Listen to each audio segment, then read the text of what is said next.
100% result. আলহামদুলিল্লাহ ওই এটা ভালো। আর বাদ বাকি জিন ছাড়ানো, জিনকে হাজির করা কাজগুলো করেছেন না এখন পর্যন্ত প্রয়োগ করেননি? মানজিলের আমল তো হয়ে গিয়েছে। না ওই হাজির করার আমলটা ওই একটি একটু করেছিলাম ওই আপনার 10-15 আগে। হাজির হয়েছিল না হয়নি? হ্যাঁ হয়েছিল। তো মনের সাহস বেড়েছে না বাড়েনি? যে আগে যে আপনি যে একটু সবার থেকে একটু ভীত মতো, এই মনের সাহস বেড়েছে না বাড়েনি? জি আলহামদুলিল্লাহ মোটামুটি অনেকটাই এখন আস্তে আস্তে অনেকটা। আচ্ছা, ডাক কইরে ছাড়িয়েছিলেন নাকি না ডাক কইরে ওই বন্ধু কাজ সমাপ্ত করেছিলেন? না, ডাক করে ছাড়িয়েছিলাম। আচ্ছা। মানে মানুষটা মারাই যেত। হুম। মানুষটা সেই দিনে মানে মারাই যেত, মানে আত্মহত্যা করে মারাই যেত মানুষটা। একবারেই পরে টেনে নিয়েছিল ঘরে, খিল জানলা দরজা খিল লাগিয়ে দিয়েছিল। ও কি আর টেনেছে? সে শয়তান টেনেছে। হ্যাঁ সেই সময় সঙ্গে সঙ্গে আমার কাছে নিয়ে এলো। আমি মোটামুটি প্রায় মঙ্গলবার পর্যন্ত আমি সময় নিলাম সবকিছু সামাল দিয়ে আর দিয়েও। তারপরে সবকিছু আমি ঠিকঠাক করে দিয়ে আলহামদুলিল্লাহ আজও আমি খবর নিলাম যে হ্যাঁ এখন আর কোনো কিছু অসুবিধা হয়নি, দিব্যি ভালো আছে।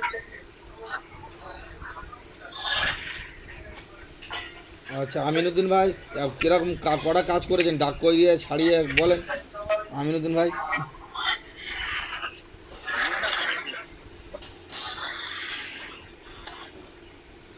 আমি আর কথা কাজ করবো তা বলা যায়, এইসব নেই। আপনার তো কাজ তো অনেক অলরেডি অনেক দিন থেকে চলছে, তার সাথে সাথে মোটামুটি ঘরে আপনি তো টেলারিং কাজ করেন, তার সাথে তো অনেকগুলো কাজ আসছেন তাই না? আর কাজ করতে ফোন করে দেখি। আর বিচ্ছেদ বশীকরণের কাজ করেছেন কি না করেননি? এই পদ্ধতি যে পদ্ধতিতে আপনাদের শেখানো হয়েছিল, সিতারা সিতারা বের করে নামের মেজাজ বের করে টাইম অনুযায়ী বের করে সেই জায়গায় বসে বা মন কিরি থাকবে, কাজ করেছেন বা রেজাল্ট এসছে কি আসেনি?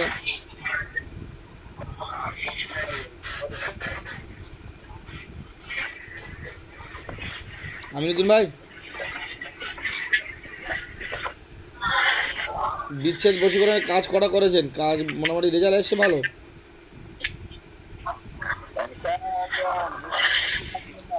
চলে গিয়ে নিয়ে করেছি, করার পরে ছিল এসে তাকে আমি যখন আসবে আরেকবার আমার কাছে চলে যান কাবিল নগর বলে তাকে ধরে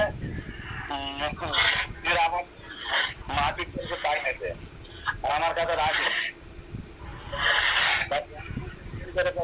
আমি ছেলেদের আমার। আর জাহাঙ্গীর ভাই সেবারে যে ফোন করলেন রুগীটার খবর বলেন, আমাকে ফোন করলেন যে হুজুর হচ্ছে না, আমি রাস্তায় ছিলাম, মানে আমি মুর্শি। তারপরে যখন আপনি যখন বলে দিলেন যে সবাই আবার ওই যে আটটা পড়তে, জি। দিয়ে ওই আটটাতে পড়লাম, দিয়ে তারপর আবার ওই বাঙ্গালা আমরা ওইতে পড়লাম। দিয়ে পড়ার পর যখন অনেকক্ষণ ধরে এক্সট্রাটা যখন চালাম ওই দুদিন মিলিয়ে চালাইলাম, দিয়ে তখন এবারে মানে আমাকে ধরা দিল।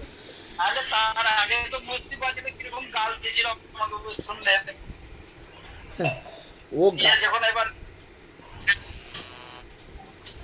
ও গাল ও দেবে। যখন এবার যখন আমি এসে এসে গেল তখন আমি এবার দিয়ে ধরে তখন আবার বললাম না বলছি এবার কি বলতে চাইছিস।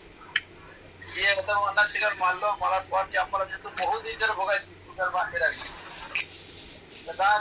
মা বাবাকে সেদিন টাকা করিয়ে দিয়ে বললো যে তোর মা বাবা অনেকটা মাসে এবার কারণ যদি পরে কিছু হয় তাহলে তখন আমি এরকম মেটার দেবো। দিয়ে দেখার পর তারপর থেকে বুঝলাম যে এখন আর কোনো অসুবিধা হয়নি। আজগার ভাই, হত্যা করি নাই, এমনি কিছু করিও নেই, তোবার দিলাম করে ছাড়িয়েছি। আজগার ভাই,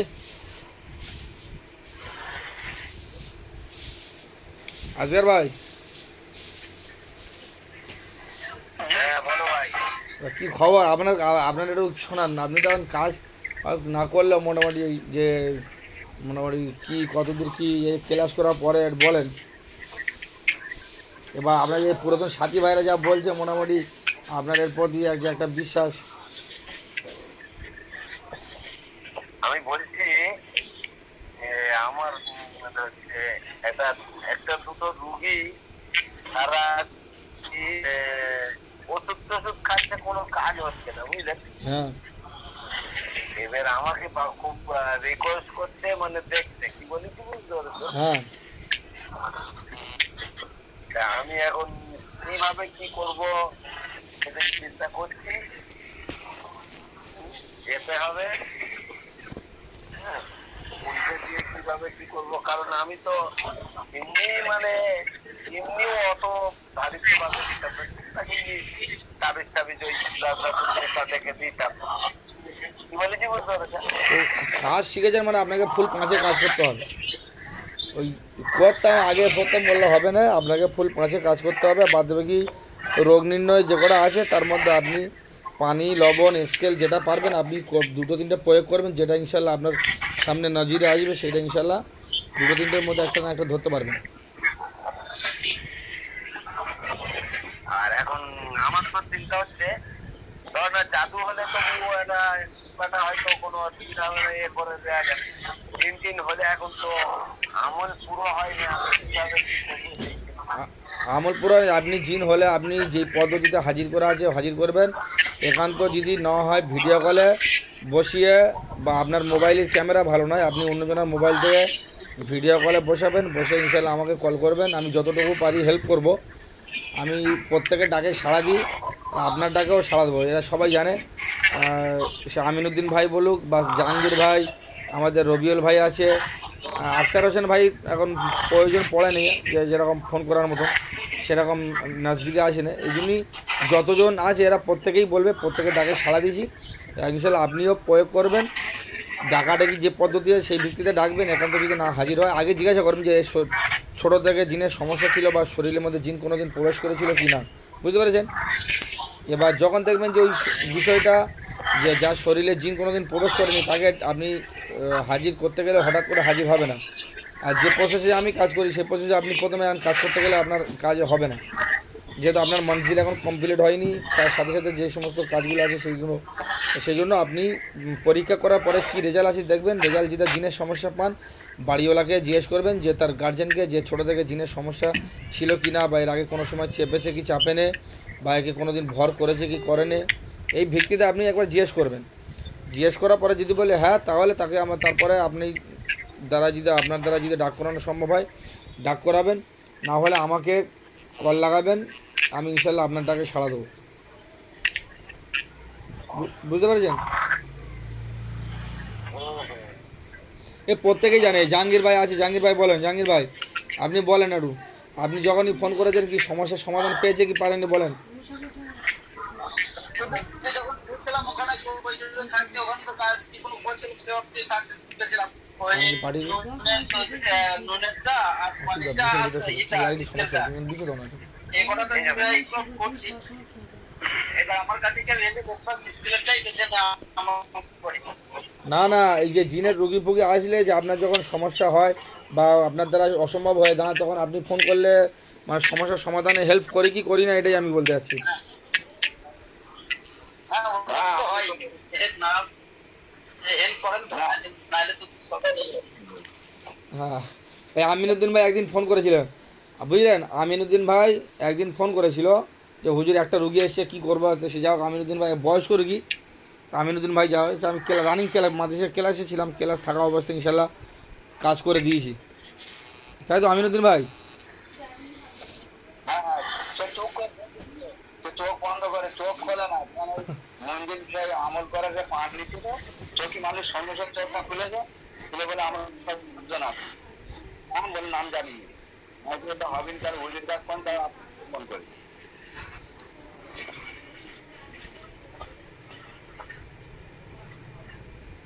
যেটা করে আমলটা ধরেননি, হ্যাঁ পাঁচটা করে আমল তো ধরে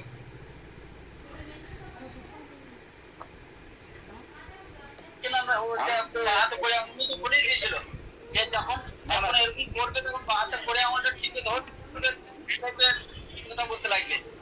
এবার আমি বলছি করেছি আমি দেখেছি স্যার করতে যখন বলেছে যে আমরা দুজনাই সমস্যা আমি ওকে বন্দি করবো।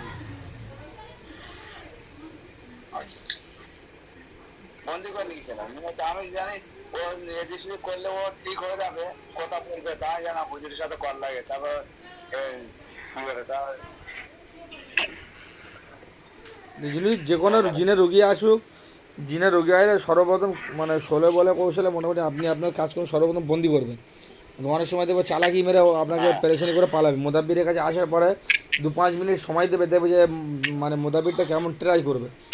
ট্রাই করার পরে দেখবেন ও মোটামুটি ফাঁক কেটে ঠিক পালাবে, গেলে এখন আর আসবে না, ফের বাড়িতে রুগী ঢুকবে, ফের রুগী তারপরে ফের রুগীর কাছে গেছে ঘেঁষবে।